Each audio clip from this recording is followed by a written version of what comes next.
Alors, on commence avec la première question, posée à Marie-Ève, sur le thème « Un parti des urnes et de la rue ». 3 minutes cette fois-ci. C'est plus difficile parce que là, la question n'est pas connue. On savait ce qu'on allait dire, qu'on allait se présenter. Alors, comment voyez-vous le rôle de Québec solidaire comme parti minoritaire au Parlement? 3 minutes. Le rôle d'un parti comme Québec solidaire, minoritaire au Parlement, c'est d'abord, je pense que ce qu'on voit actuellement, parler fort, parler vrai. Je pense que je verrais ça comme ça. Ce qu'il faut mettre de l'avant, nous, c'est nos alternatives, nos propositions concrètes pour la population. Il faut essayer d'aller rejoindre les gens le plus possible. Comment on va le construire, tout ça, de continuer d'être à l'écoute, parce que à la base, si Québec solidaire est à l'opposition, c'est que nous avons une députée dans Taschereau. Donc là, quel va être son rôle? D'être à l'écoute des préoccupations, d'essayer de porter les préoccupations de Taschereau à l'intérieur du parti. Ça aussi, ça va faire partie de notre rôle. De se faire entendre le plus possible, oui, pour localement, mais aussi à influencer nationalement le parti vers les préoccupations qui sont portées localement par les gens. Il y avait aussi donc une présence, je pense que ça va être important, qu'on soit dans la 2e, 3e, 4e, 5e opposition. Une chose est sûre, c'est que il va falloir être là tout le temps, partout, surtout quand ça compte. Puis quand ça compte, c'est aussi sur notre parti pris qu'on a. Dans le fond, nous, à Québec solidaire, on a déjà un parti pris pour les travailleurs, les travailleuses, pour les sans-emploi, les retraités, les personnes immigrantes racisées, les personnes issues de la diversité sexuelle de genre. C'est ça qu'il va falloir continuer à porter et à mettre de l'avant, que nous soyons à l'opposition ou comme députés de Taschereau. Merci. Il reste du temps, merci. Alors, Catherine? Il nous reste plus de temps pour jaser après. Moi, je vois ça comme inspirer, utiliser toutes les ressources du parti qu'on a. Et là, au niveau local, moi, je donne un exemple de truc que j'aimerais faire. Si j'étais députée, je me dis, les députés font des soupers spaghettis, ils disent tous que ça tue, que ça enlève l'énergie, qu'ils n'ont même plus de temps pour... je parle de soupers spaghettis, c'est sûr, je comprends l'importance de ça, mais j'imaginais, je dis, crime, pourquoi dans Taschereau, on ferait pas un truc à la place de tous ces soupers-là, une fois par semaine? Fred Pellerin fait ça dans son village et ça a extraordinairement renforcé la communauté. À chaque semaine, tu demandes à un groupe, soit un groupe communautaire, une compagnie de théâtre, je sais pas moi, le monde du comité arc-en-ciel, tout n'importe quoi, tu leur dis, avez-vous envie de préparer quelque chose pour les citoyens de Taschereau, de leur présenter? Et on fait tant qu'à faire un souper spaghetti où on jase, on fait un événement social, libre, où les gens de Taschereau, de toutes sortes de milieux, viennent écouter quelles sont les préoccupations et les désirs, les besoins de tel groupe. Et on apprend à connaître ce que font les autres dans un lieu physique qui est le même, qui est un centre-ville de Québec. Je pense qu'une des affaires que permet QS, c'est de mettre ensemble plusieurs silos militants qui sont extrêmement nécessaires, fertiles en résistance, qui sont capables en fait, qui font un travail hallucinant, chacun dans leur silo, et que ce que QS permet, c'est de mettre ces gens-là ensemble pour proposer, arriver pas juste à résister, mais à proposer ensemble un nouveau projet de société qui est global. Moi, ce que je trouve trippant dans le militantisme comme ça, d'en faire partie de QS, c'est que je suis dans ma gang d'artistes. Dans ma gang d'artistes, on en a des demandes, on en a des doléances, on en a des projets.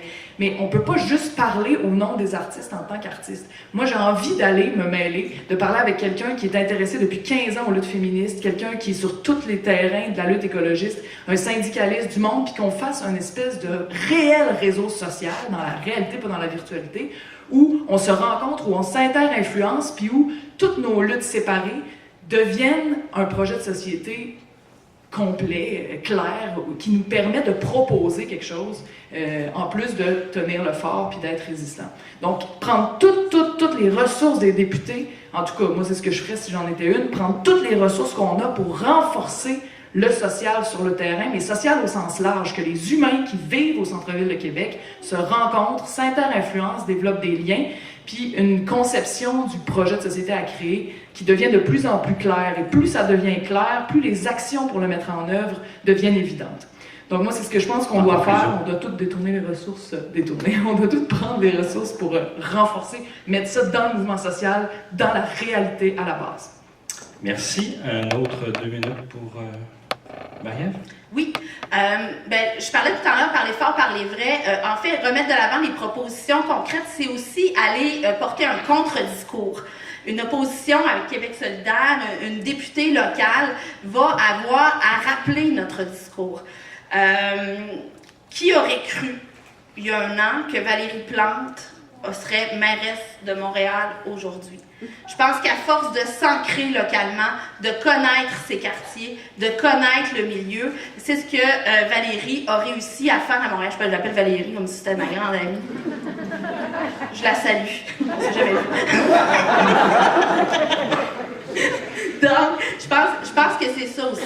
La présence sur le terrain, j'en parlais un petit peu, Catherine aussi, ça va être ça, je pense, notre point fort. Il faut être là quand c'est contre, quand c'est tout le temps. Mais c'est aussi ce qui va nous permettre de durer dans le temps. Parce que si nous ne sommes pas au pouvoir à la prochaine élection en 2018, nous pourrons l'être en 2022. Et c'est là-dessus aussi qu'il faut miser, savoir durer dans le temps, ancrer nos projets le plus possible, savoir parler aux gens et qu'ils se reconnaissent dans les discours que nous mettrons de l'avant. Merci. Alors, vous notez, il faut envoyer les salutations à Valérie Plante. Oui. Catherine, 2 minutes? Je suis tout à fait d'accord avec ce que vient de dire Marie-Ève, je ne veux pas juste répéter, là, mais c'est ça, je pense qu'il y a aussi, moi en tout cas, j'ajoute ça, il y a une question qui m'obsède, c'est comment faire pour que les gens qui sont élus ne deviennent pas des parlementaires, point final. Parce que c'est une culture, la vie de tous les jours te transforme. Là. On devient quelqu'un d'autre à force d'être un député, je suis convaincue, puis je suis pas sûre que de devenir ce qu'ils deviennent tous, ça nous intéresse, ni Marie-Ève ni moi. Fait que comment faire pour que le député résiste aux pressions de monter dans les hautes sphères puis de se déconnecter de sa ville, là, puis d'où il vient, pour pouvoir dégager, je sais pas quelle forme de temps, d'action, pour rester connecté, rester non seulement dans les milieux d'où ils viennent, on vient de 2 milieux différents, mais qui sont très forts, là, tu sais, puis non seulement rester dans son milieu pour continuer à porter les désirs de ce milieu-là, mais en plus être capable d'avoir une vision réelle de ce qui se passe, pas juste sur un papier puis sur une espèce de compte-rendu avec des chiffres et des pourcentages. Fait que ça, c'est une question que je me pose constamment. Je sais pas qu'est-ce qui va pouvoir être fait parce que j'ai jamais été député, mais je pense qu'il va falloir vraiment mettre une flashlight sur cette question-là, tous ensemble, là, en général, à Québec solidaire. Merci. Prochaine question. En passant, c'est toutes des questions faciles, vous allez voir. Il y a des gens sadiques qui ont travaillé là-dessus.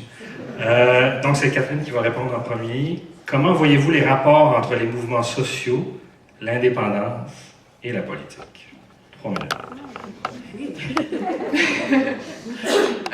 Les mouvements sociaux. Bon, quand on est à gauche, on va parler plus tard du rôle de la gauche, mais moi, je pense que la politique, ce n'est que social, peut-être un peu radical, mais dans l'idéal, un parti politique, pour moi, ça serait un outil, comme l'État ne doit être rien de plus qu'un outil.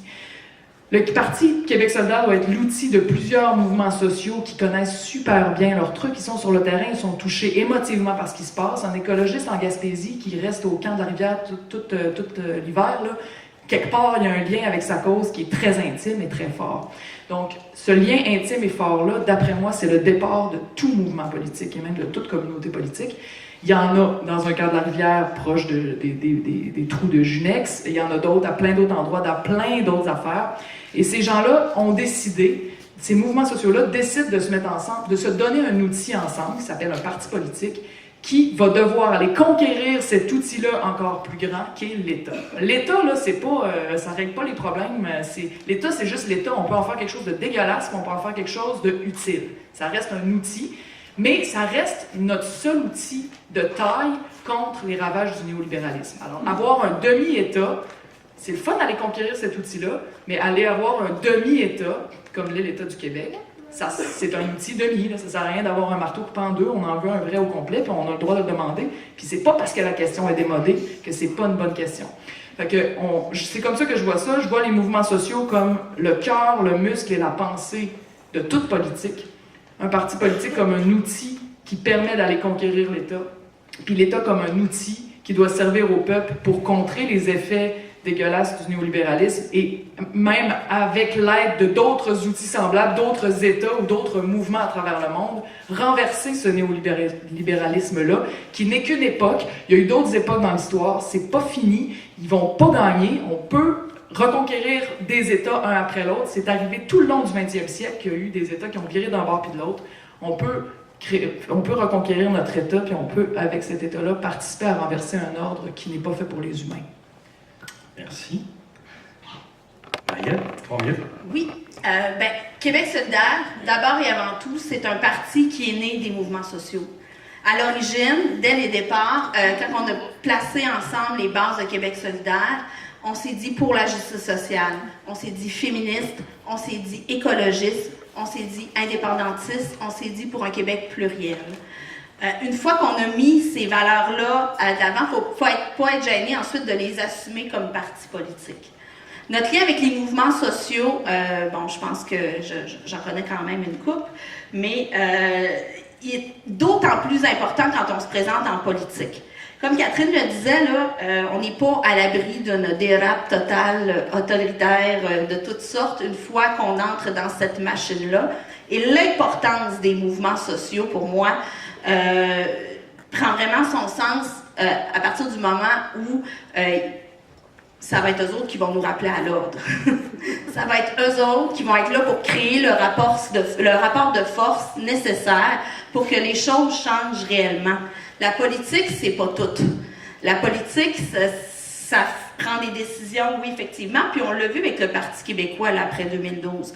Le Parti québécois a passé, il a aboli la loi spéciale, il a fermé Gentilly 2, il a tenté d'abolir la taxe santé, il l'a remplacée par une autre affaire, puis après ça, ça a été fini. Parce que l'élite économique est là, parce que l'élite économique fait ses pressions, et que nous, on doit être beaucoup plus nombreux. Ça va être ça notre force. L'élite économique possède l'argent, possède les médias, possède bien des affaires, mais nous, ce qu'on va posséder, c'est le travail terrain puis les gens à la base. Puis on va avoir besoin des mouvements sociaux, entre autres pour faire ce rapport de force-là qui va être nécessaire pour faire changer les choses.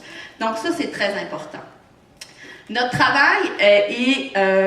moi, je crois beaucoup là, pour impliquer les gens qu'il faut d'abord qu'ils se sentent convaincus de par leurs conditions de vie, leurs conditions de travail, leur environnement. Une fois que les gens se sentent concernés par ça, ensemble, on peut essayer de bâtir, puis de se mettre ensemble. On partage un intérêt commun. On a envie de changer nos conditions de vie ensemble. On a envie de changer notre environnement ensemble. On a envie de se donner les moyens de reprendre le pouvoir. Puis une fois qu'on a ça, l'indépendance vient aussi nous permettre d'aller au bout du projet de société et d'aller de l'avant, de se donner l'ensemble des moyens pour accomplir l'ensemble de notre projet de société. Donc pour moi, c'est un peu comme ça que je vois l'imbrication de ce projet-là. Merci. Alors, 2 minutes pour Catherine? C'est Marielle qui me fait penser à ça parce qu'elle parlait du printemps érable. Tu sais, moi, j'ai longtemps hésité à être en politique parce que j'aimais pas ça être tagué, puis j'aime pas les institutions tant que ça. Puis je me disais, bon, est-ce que c'est nécessaire? Ça pourrait être juste des mouvements sociaux, tu sais, ça serait bien mieux. Puis moi, je suis dans l'art engagé, je parle de politique toute la journée, tout le temps, c'est ça Puis tu sais, il y a d'autres artistes avec moi là-dedans, il y a d'autres mondes dans le milieu culturel en général, plus at large qui fait ça. Puis je me disais, ça, c'est là où je dois mettre mon énergie, pas dans un parti politique où ça va être déconnecté. Et ce qui m'a fait changer d'avis, c'est justement le printemps érable. Je me suis dit, en 2012, il y avait une force hallucinante qui s'exprimait collective. Et parce que notre parti n'était pas assez fort encore, parce que c'est ça notre projet, on veut renforcer ce parti-là puis en faire un mastodonte face aux autres partis au néolibéralisme, mais pas face à nous, le peuple. Bref,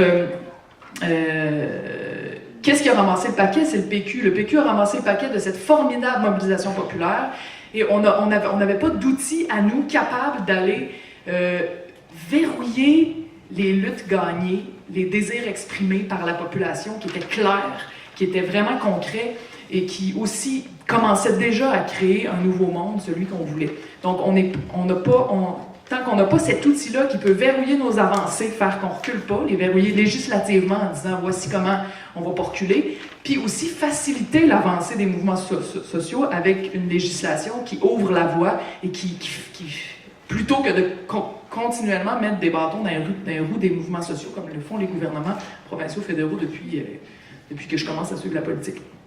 Fait que je pense que c'est nécessaire, on n'a pas le choix d'avoir ça, il faut conquérir notre gouvernement. Fait que je me dis, bon, faut absolument un parti politique, mais c'est ça, il faut que ce parti-là demeure l'outil de verrouillage des luttes gagnées et d'ouverture des luttes pas encore gagnées.